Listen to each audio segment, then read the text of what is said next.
Okay, so let's talk about the types of Wi-Fi networks that are out there. Dale, what do you mean types of Wi-Fi? Isn't it just all wireless? No, not really. And matter of fact, here's where we're going to play around with some terms, because when we use terms today like access point, or we may call it an AP, we envision it a specific way, what it is today. But access point started off a little differently. First, let's talk about the first type we refer to as an extension to networks. And what we mean by that is that initially access points, notice my little asterisk here, because when we say access points, we have this tendency of thinking of the little Cisco or Linksys or D-Link product. I should probably run through all the different brands so I don't have to pay any type of copyright infringements here. But we envision these devices that are actually not only access points, but also switches and routers. But you can purchase just an access point that all it's designed to do is to be a bridge to bridge wireless folks so they gain access to the wired network. Now, another type is just simply two of these extension networks that are designed to communicate with each other. We refer to these as LAN-to-LAN networks. We often see this being done between buildings. Another type is what we refer to as a multiple access point network. This is where we have multiple access points representing the same, remember our BSSID? Representing the same BSSID so that no matter where you go within the building or within the environment, your traffic is directed back to the same network. Now, in order to appropriately deploy these, you need to make sure that the access points overlap each other as far as coverage is concerned. This actually makes it so that the user has the ability to move around or roam between the two connections, never losing connectivity. Then we also have something that we refer to as cellular access networks. This is where we use a cellular service to provide access to the internet. Back in the day, I actually was impressed, got a hold of a neat little router that had a slot on the back that I could actually plug in a PCMCIA card that was sold by a local telco that would give me wireless network. It was great. We used it in trade shows, so we didn't have to pay for internet at the trade show. Now, if you want, you can think of this as the grandfather to what we refer to as our cellular hotspots today, where our phones turn into a full access point for us. So that, you know, when you're at the airport, you can sit down, turn on the Wi-Fi on your phone, let your tablet hook in, and hey, why don't you let me hook in there? Or if I don't have your permission, maybe I'll just make my way in anyways. So let's talk about Wi-Fi standards. We should all have standards. I personally don't deal with any Wi-Fi that's less than dual-band gigabit. Anything less is just for the little people. Now, what I mean by this, or Wi-Fi standards, is I need to make sure you understand some concepts when it comes to these standards. First of all, Wi-Fi, for the most part, is what we refer to as line of sight, which means that the antennas have to see each other for the optimum transmission speeds. Anything that you place in between wireless devices degrade the signal. So, for example, a tree may not necessarily stop the signal, but it's going to break it up a bit. Here's what's really funny. Let's have a flashback. Back to my ISP days. We would go through and install people, and we would jump up on their roofs, and we would look out to see if we could see the water tower. It was a very, very bright blue object that you could see for miles. And many times we get up there not realizing the time and season. And it would be in the fall or winter. And we'd go, oh yeah, there's the water tower right over there. We'd set up the antenna, point it right at it.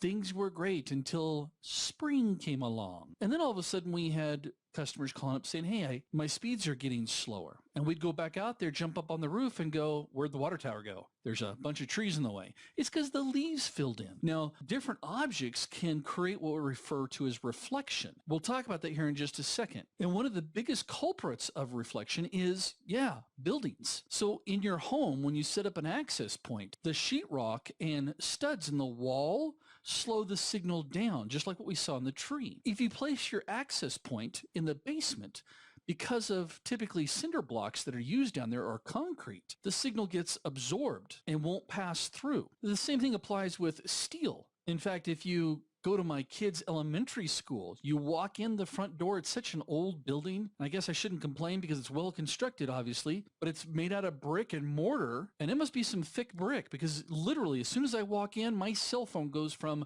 4 bars down to 0. And again, what's happening is that the signal's being reflected off of the material. One of the other biggest culprits, it's kind of interesting and cool little side notes here for you is water is a great reflector. Again, back when I had my ISP days, we would try to see how far we could see our signal. And if we were going to cross land, we were limited to about, 8 to 10 miles. Now, I just happen to live near a huge lake of salt. In fact, you might say it's a great salt lake.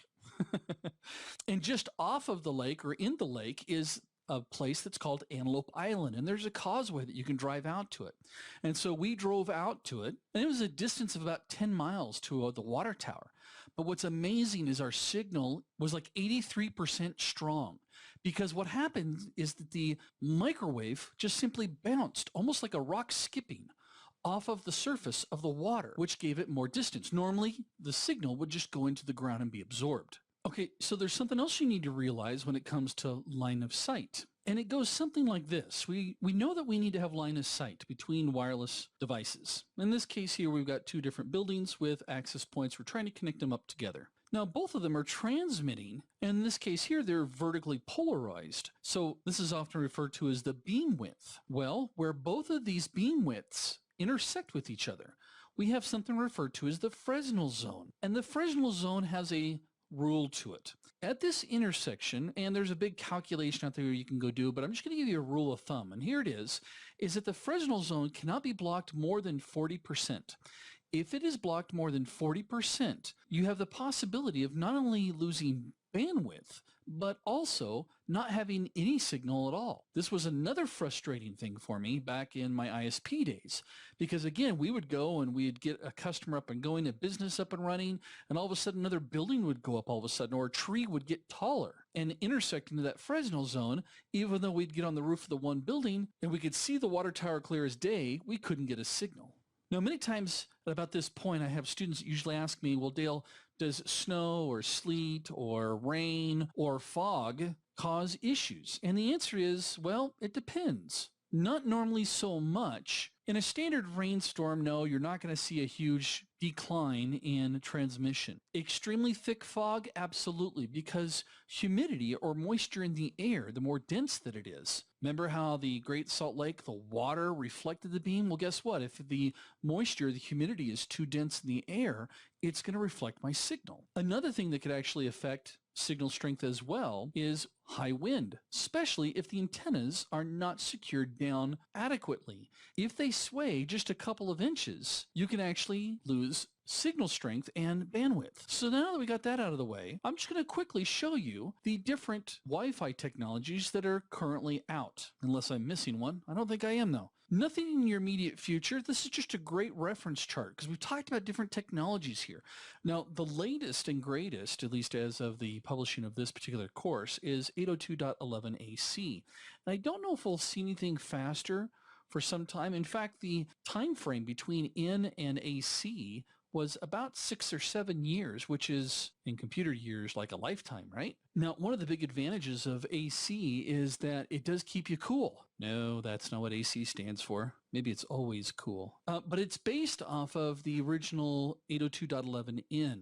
And because they did this, they actually extended the air interface to a wider RF band, actually up to like 160 megahertz. And they allow up to 8 MIMO connections or streams. It allows them to be backwards compatible with 802.11g, B, and A. Now, please always note that when they talk about speeds, these are theoretical speeds.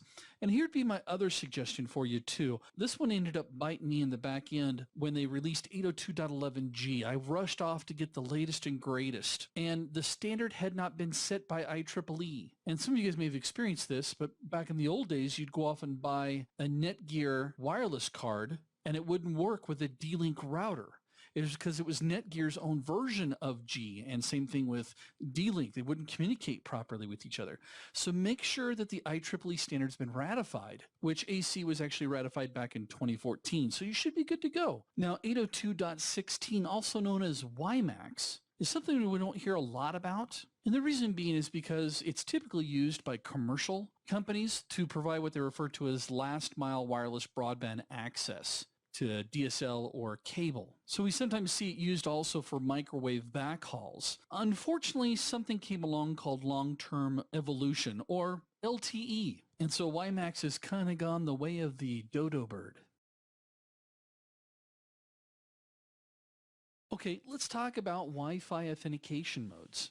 Now, this has nothing to do with the type of encryption we're going to be utilizing. When IEEE released the 802.11 standard, they actually defined two different methods that wireless devices could use to authenticate to a wireless access point before actual network communication would take place. One of these two methods is referred to as open system authentication. Now, in order for OSA to actually work, the SSID of the computer should match the SSID of the wireless access point, or the WAP. First, the computer or the device sends out a probe request looking to see if there's actually an access point out there with that SSID, and the access point responds back with a probe response. Next, the computer or device sends a request for an authentication request. The access point generates an authentication code, usually it's randomly, and sends it back in an open system authentication response. At this point, the device then accepts that authentication code and sends an association request, which again the access point responds with a association response, and the system becomes a part of the network as long as the session continues and as long as the computer remains within the range of the original access point. Now, the other mechanism is referred to as shared key. Again, to start the connection process, the computer sends a request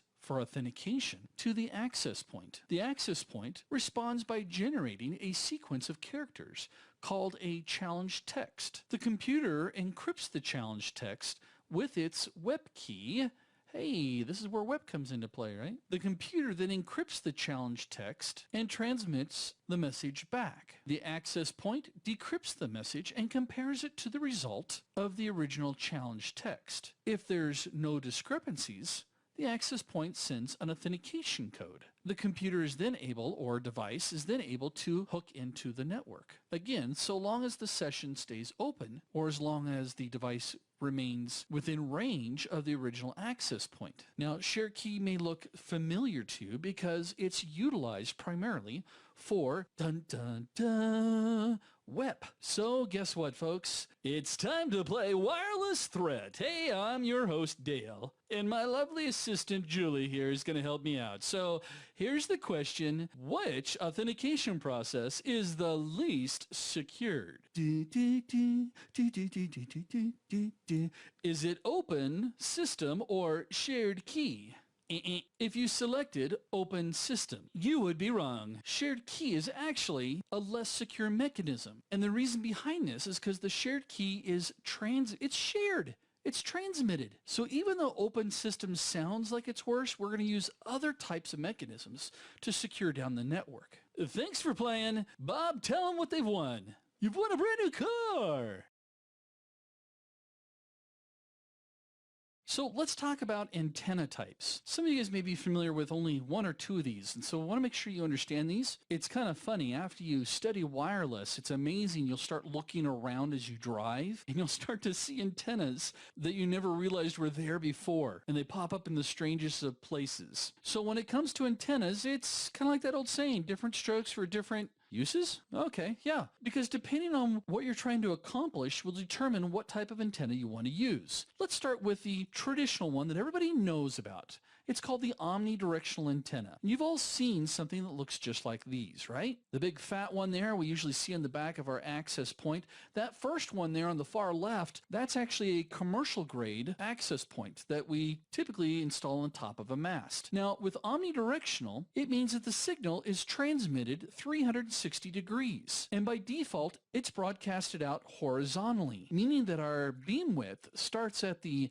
antenna and moves in a horizontal direction. Now, because it's broadcasting in 360 degrees, if you have certain amplitude on your antenna, you actually lose power. So an omnidirectional antenna is not as powerful as some of other types of antennas. And I'll show you why. Before I do that, I want to show you how an antenna is actually made, what's inside one of these things. And I'm going to demonstrate this by showing you just a picture of a pin. That would be the antenna itself, and inside it's going to have wire that's tightly wrapped around it. So from here, the signal would go out horizontally. If you wanted to have it go vertically, you would simply, this is actually a vertical polarized omnidirectional antenna. If you were to open it up, I had one of these and I opened it up and I was really frustrated because I paid a lot of money for it, thinking it was specially designed, and all they'd done is taken the coil and instead wrapped it this direction. Yeah, I paid like $300 for it. Really mad. Now, believe it or not, if these two antennas were on the same channel, because they're broadcasting their signal vertically and horizontally, there is technically 100 degrees of separation between them, and they won't have any interference. But again, a weaker signal. Then say, for example, a directional antenna. This is a commercial directional antenna. You'll notice it's flat. Inside you have the same concept as an omnidirectional, they just added something special. Now normally when you buy directional antennas, you have the option of buy them in various degrees, a 45, a 90, or 180 degree antenna. And they're more powerful than omnidirectionals because of this reason. Let's say this is a bird's eye view of the top of the antenna inside this particular antenna on the left. Well, we know that the signal will go out in a 360 degree pattern. Well, instead, if I take that antenna and encase it, all we have to do is put something in there that's highly reflective. Remember we talked about reflection earlier? Most of the time it's just sheet metal. And so that sheet metal takes the signal that hits it, and what ends up happening is when that signal hits that sheet metal, it actually reflects it and pushes behind the signal that's already going in that other direction and actually amplifies. It's actually kind of a cool concept when you think about it, something so simple. Now think about that for a second. A lot of times I have students ask me, Dale, what's the best way to deploy wireless in a work environment? Well, most of the time, IT guys will go through and say, okay, I want to find my centralized location and I want to make sure I get the best signal, so I'm going to put it right smack in the center and let it broadcast out the signal. And that includes going all the way out to the parking lot where an attacker might be sitting and waiting or listening in. Instead, my own personal best practices is if my parking lot is on that north side of the building, I'll actually place my Wi-Fi access point in the corner. And by the way, I would also put my access points up inside of a drop ceiling or try to hide them so they can't be seen. So when someone's casing the joint, they don't know that there's an access point there. But up inside that plenum area, I would actually put a couple pieces of sheet metal up there so that what you just learned, the signal is going to get amplified and not overflow into the parking lot area. Now, obviously my signal is going to go stronger and therefore possibly even further to the bottom right-hand corner, and hopefully I don't have a parking lot there. But again, if I'm worried about it, I might put some sheet metal down in that corner as well, or just build my whole building out of sheet metal. I believe we refer to those as army barracks, right? We also have another type of antenna that's called a parabolic grid. This is what they look like. You may have seen these quite often. You have your transmitting element in the center there, and the grid portion is actually pushing as well as receiving, almost like a big satellite dish, receiving this signal and focusing it back to that center arm. Now these are more powerful than omni antennas as well, and they're typically used for long distances like 10 plus miles. And back in my day, we actually had, this was a 25 dB parabolic grid antenna. We also had smaller ones that were 15 and 5. And to give you a better visual representation of what the grid is doing, this is a chart for that particular antenna showing you how the grid helps to focus, or they call it using directors to make the angle smaller, and therefore you get a higher amplification or a higher gain out of it. Another type of antenna that you might see out there is called a Yagi. This is what the Yagi looks like. Now, this is used for extremely focused connectivity. You cannot be with a parabolic antenna, you can be within a couple of degrees and pick up the signal, but with a Yagi, man, you got to be smack dead on. Again, huge distances for these particular types of antennas. And what happens here, or the mechanics of a Yagi, is this. The reason why they look so weird is that, first of all, you have what they refer to as the driven element. This is where the microwave signal comes up off the access point and starts to get pushed out onto the Yagi. This back pole here, this is referred to as the reflector, just like what we saw in the parabolic grid antenna. It's designed to push the signal back forward. And the reason why the bars up front are smaller, these are referred to as directors, is because it helps to focus that microwave wave. Can I say that? Microwave wave. I'll just shorten it up. It's there to focus that microwave so that it takes a smaller pattern and therefore is able to go longer distances. And possibly pop more popcorn. And you think I'm kidding. So a real world story here. Back when I had my ISP and we were up on top of that really tall water tower, have I told you how much I hated that thing? I was actually up there once during a fog and ice storm. So I'm on top of the tower. It is so cold that the fog is turning to ice on the handrails and it's dark. So I can't see beyond the top of the water tower. I can't see my assistant down on the ground. And when it got cold like that, first of all, getting back down was really fun. It was a thrill of my life. But when it was winter and anytime it was cold, if your hands got cold up there or if your gloves got wet, you could just simply place them in front of the antenna and you'd get warm. Dale, that sounds dangerous. It really isn't, because even though it is a microwave technology, you have to think we're surrounded by this stuff and it's such a low frequency. It's not like putting your hands in a microwave oven. If it was, I would have taken a turkey up there with me and cooked a little dinner while I was up there.